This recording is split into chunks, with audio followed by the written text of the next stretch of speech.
আর এই সব ইস্তেগফারের শ্রেষ্ঠ ইস্তেগফারের নাম সাইয়্যিদুল ইস্তেগফার।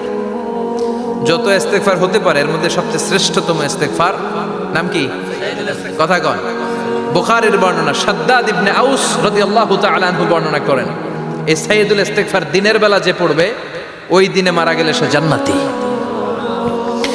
এই সাইয়্যিদুল ইস্তেগফার রাতের বেলা যে পড়বে ওই রাতে যদি ইন্তেকাল হয় ওই লোকটা জান্নাতি।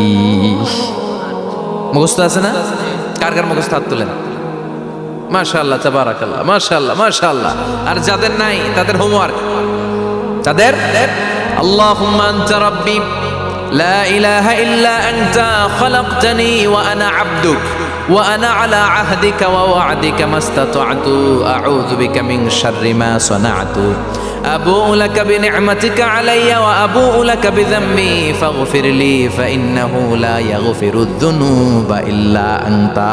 সুবহানাল্লাহ পড়েন। আজকে রাতে পড়ছেন, মারা গেলে জান্নাতি। চিল্লায় পড়েন না আল্লাহু আকবার। এজন্য বিশ্বনবী বলেন, আমার আগের গুনাহ মাফ, পরের গুনাহ মাফ, তারপরেও প্রতিদিন আমি 70 বার তওবা ইস্তেগফার পড়ি। আজকে থেকে পড়তে রাজি আছেন তো? বেশি বেশি ইস্তেগফার পড়া যাবে না? একটু প্রাণ খুলে দিল খুলে আওয়াজ করে পড়েন তো আস্তাগফিরুল্লাহ। আর জোরে পড়েন আস্তাগফিরুল্লাহ।